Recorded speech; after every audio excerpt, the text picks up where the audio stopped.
오늘 강의의 첫 번째 키워드는 냉전입니다.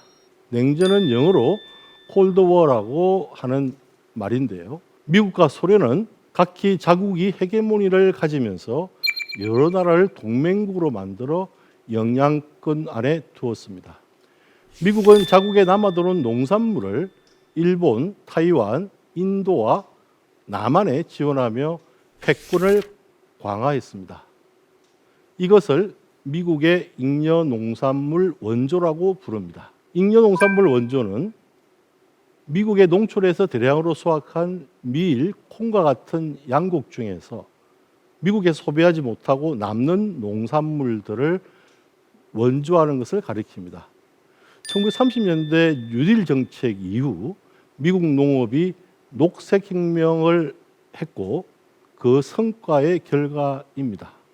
미국 정부는 잉여농산물 중에서 밀이 한국인의 주곡인 쌀과 보리를 대체할 수 있다고 믿었습니다.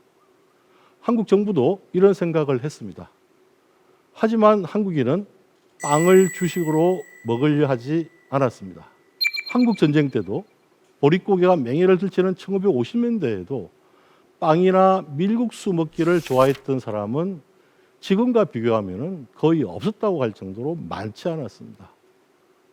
한국인은 밥의 힘으로 산다라고 하는 말이 있지 않습니까? 밥을 먹어야 식사를 했다고 생각하는 것이 조선시대 때부터 쭉 내려온 한국인의 식사 방식에 대한 생각입니다. 밀가루 소비를 증가시킨 결정적인 사건이 있습니다. 일본도 똑같이 미국의 잉여농산물인 밀을 무상으로 원조를 받았죠. 그 원조 물자를 가지고 일본인들은 우동을 먹었으니까요. 우동을 만들었는데 그다지 인기 있게 팔리지 않았습니다. 그것을 지켜본 타이완 출신이면서 일본으로 기화한 안도 모모코라는 사람이 이것을 인스턴트 라면 같이 편리한 걸로 만들면 어떨까라는 생각을 한 거죠. 그래서 1958년에 개발한 식품이 바로 인스턴트 라면, 지금 우리는 라면이라고 부르는 것입니다. 그런데 실제로 안도 모모쿠가 자기의 자서전에서나 아니면은 그가 밝힌 여러 가지 글에서 보면은 본인이 고민해서 발명했다고 주장하고 있습니다. 하지만 제가 다년간 연구한 바에 의하면은 타이완하고 중국 남부 사람들이 밀을 굉장히 밀국수를 먹고 싶어 했습니다. 왜냐하면은 중국의 북방에서 밀이 나는데 북방은 황제가 지배했던 곳이죠. 그러니까 황제가 먹던 음식들을 남부 사람들은 먹고 싶었는데 하지만 광저우나 지금 홍콩에 있는 광저우 근처 이쪽 남쪽 양자강 남쪽 지역에는 밀 재배가 되지 않는 지역입니다. 그래서 북방에서 밀을 수입해 와서 그것으로 날씨가 습하고 아열대 기후에서 오래 두면은 금세 부패되겠죠, 그죠? 그래서 그것을 가지고 국수를 만들어서 아예 기름에 튀겨냅니다. 그것을 한자로 기름 유자를 써서 유면이라고 하는 유면. 이 유면을 응용해서 만든 식품이 바로 안도 모모코가 개발했다고 알려진 일본의 인스턴트 라면입니다. 타이완 사람들은 이것을 어떻게 만드냐면요, 닭고기를 삶은 국물을 가지고 국수를 밀가루 반죽을 할 때 같이 부어서 반죽을 합니다. 그러니까 그 반죽한 것을 국수로 만들어서 기름에 튀겨냈다가 서늘한 곳에 두면은 오랫동안 보관할 수가 있죠. 그것을 먹을 때는 국수 타레, 유면 타레를 그냥 뜨거운 물만 부으면은 다시 풀려나는 거죠. 그래서 타이완 사람들은 유면 중에서 닭고기를 넣은 것이라고 해서 지서면이라고도 부릅니다. 제가 보기에는 안도 모모코는 고향에 지서면을 가지고 인스턴트 라면을 개발했을 가능성이 큽니다. 그 이유 중에 또 다른 이유 중에 하나는 뭐냐면은 안도 모모코가 만든 첫 번째 인스턴트 라면의 이름이 치킨 라면입니다. 똑같은 방식입니다. 치킨 라면을 만들 때 국수 안에 소스를 다 집어있기 때문에 우리가 아는 라면에 섭이 들어가잖아요. 그 섭이 없습니다. 그냥 뜨거운 물만 부으면 되고요. 취향에 따라서 계란을 터뜨려서 달걀을 터뜨려서 위에다가 올리고 물을 부으면은 되는 게 치킨 라면입니다. 처음에 나오니까 뭐 3분 만에 음식을 먹을 수 있으니까 처음에는 신기하게 생각하다가 점차 급속하게 인기를 얻게 되고 일본 전역에서 선풍적인 인기를 누리게 됩니다. 이 일본의 인스턴트 라면 유행을 소문으로 들었던 삼양식품 대표, 돌아가신 정준윤 대표가 1962년에 일본에 갑니다. 당시는 한일 양국이 외교 관계를 아직 수립하지 않았을 때입니다. 그래도 정부의 지원을 받아서 제조 기계를 수입하려고 일본에 갔습니다. 하지만 정준윤은 안도 모모코가 특허권을 가지고 있었고 그 다음에 제조 기계도 사와야 되는데 그만큼의 돈을 가지고 있지 않았습니다. 당시에 한국은 세계에서 보기 드문 정도로 극빈국, 가난한 나라였죠. 돈을 없었죠. 그래서 절망하고 있었는데 우연하게 지인을 통해서 일본 인스턴트 라멘 업계의 2위였던 묘조 식품의 옥구이 기요스미라는 사람을 만나게 됩니다. 옥구이 기요스미가 아주 의외의 이야기를 정준일에게 들려줍니다.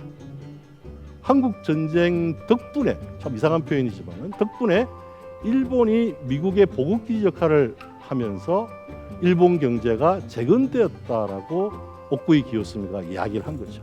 그러면서 무상으로 전폭적으로 도와주겠다고 약속을 했습니다.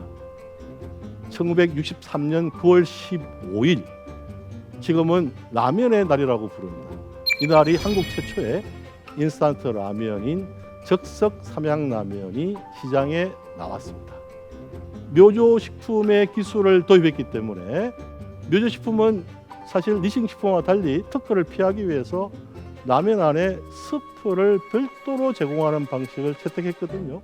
그러니까 삼양라면도 똑같이 스프가 별도로 들어있는 라면의 기술을 수용한 거죠.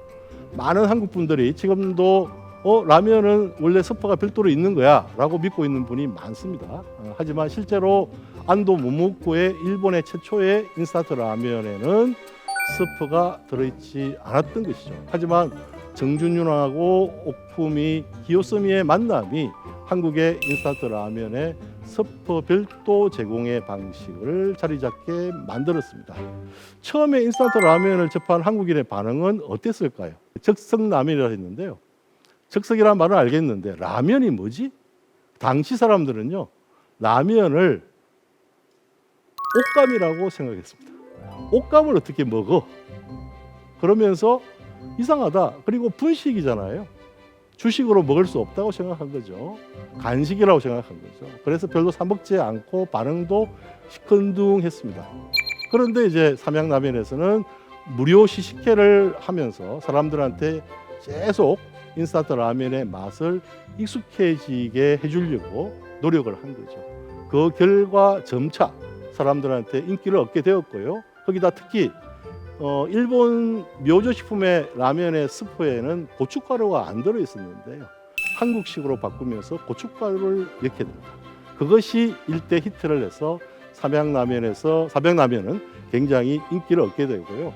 후발 업체인 롯데공업도 1965년에 소고기 라면을 출시하면서 이제 인스턴트 라면이 한국인의 대표적인 식품으로 자리를 잡는 계기를 마련합니다. 특히 소고기 라면에 대한 소비자 반응은 매우 좋았습니다. 일본식의 닭고기 국물보다는 소고기 국물이 한국인 입맛에 맞았던 것이죠.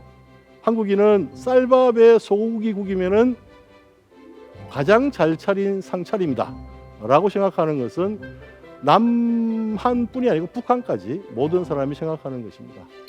그러다 보니까 이 소고기 라면을 사서 주부가 여러 봉지를 솥에다가 큰 양은 솥에다가 넣습니다. 마치 소고기국을 끓여서 푹 끓입니다.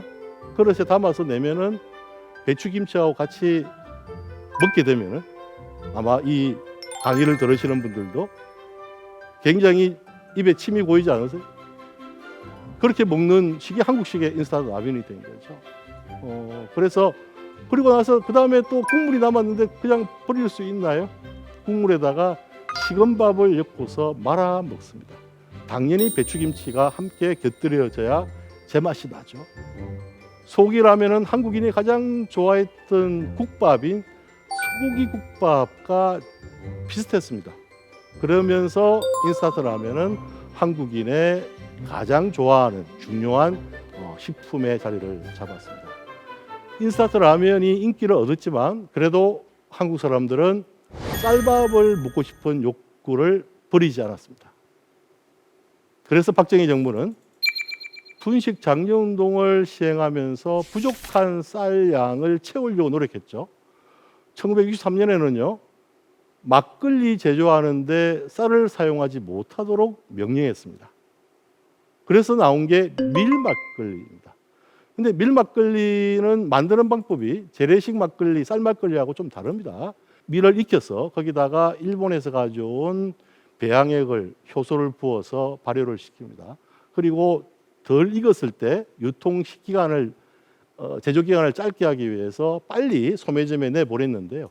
소매점에 가면서 통에 들은 그 막걸리 안에서 흔들흔들거리면서 이산화탄소가 생겼습니다.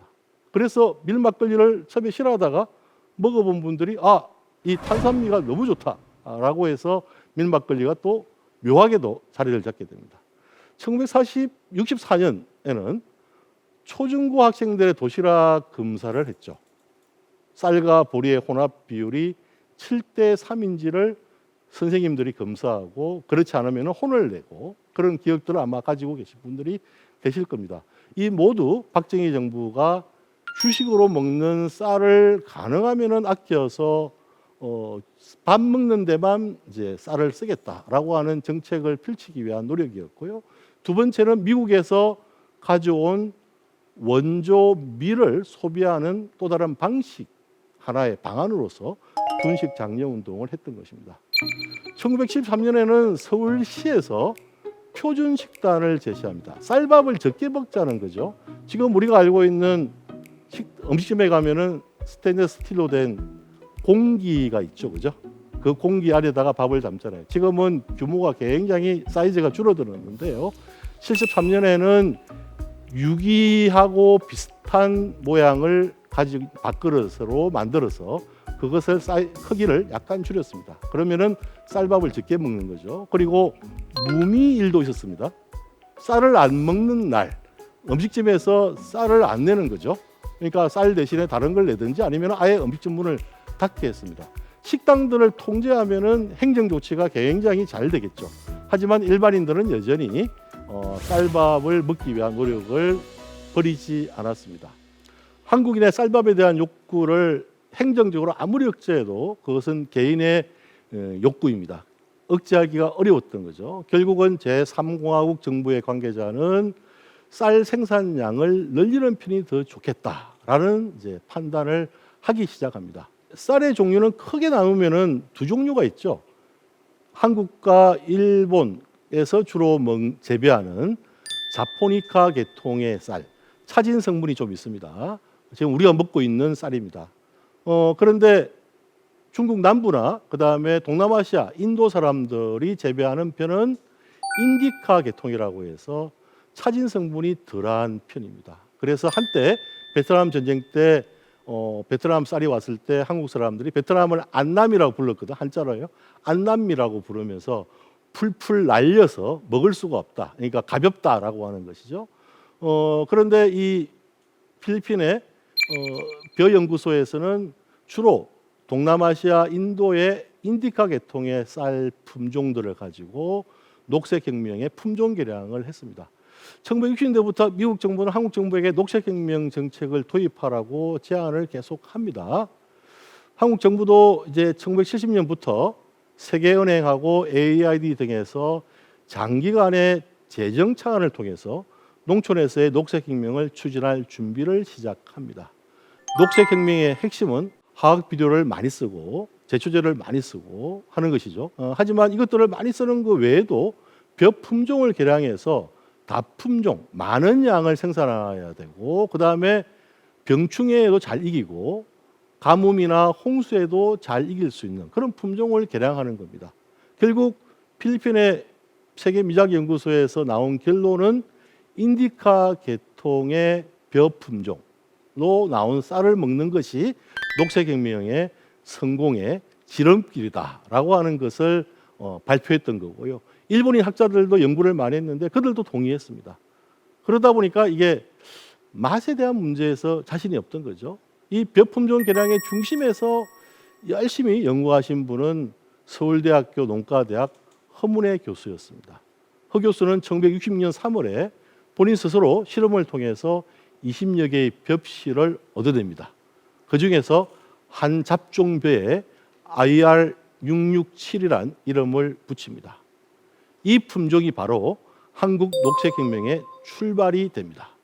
허 교수는 인디카 품종 벽실을 가지고 이 새로운 품종을 개발을 했습니다. 그러자 농촌진흥청에서는 그다지 환영하지 않았습니다. 그런데 허 교수의 제자들이 농촌진흥청에서 연구원으로 근무하고 있었죠. 제자들은 스승이 만든 이 엄청나게 고생해서 만든 이 품종을 그냥 바라볼 수 없잖아요. 그래서 열심히 재배하고 또 개량하고 막 이렇게 하면서 결국 새로운 품종 개발에 성공했습니다. 그러니까 인디카 계통의 벼이지만은도 한국인이 좋아할 수 있는 차진 성분이 있는 것을 만들어낸 거죠. 이 정부에서는 이 품종의 이름을 통일을 염원한다라고 해서 통일벼라고 이름을 붙였습니다. 그래서 통일벼라는 말이 이제 그 이후에 우리가 알게 된 거죠. 지금은 거의 사용하지 않고 집에 그냥 두고 있을 수 있는데요. 50원짜리 동전을 살펴보시면은 통일벼 그림이 있습니다. 통일벼 생산을 해서 성공했다라고 하는 것을 기념하기 위해서 동전 주화에도 통일벼의 그림을 그려놓은 것이죠. 하지만 통일벼에 대한 농민들의 초기 반응은 그다지 좋지 않았습니다. 그러자 정부에서는 영농 자금을 융통해 준다든지 싼 값에 화학 비료와 제초제를 공급해 주기도 하고 그러면서 통일벼 재배를 적극적으로 유도했습니다. 이런 것들을 하면은 통일벼 재배를 하면은 이렇게 도와주겠다. 그래서 1974년부터 통일벼 그다음에 그 후계 품종이 계속 개발되거든요. 그 후계 품종의 재배 면적이 해마다 증가했습니다.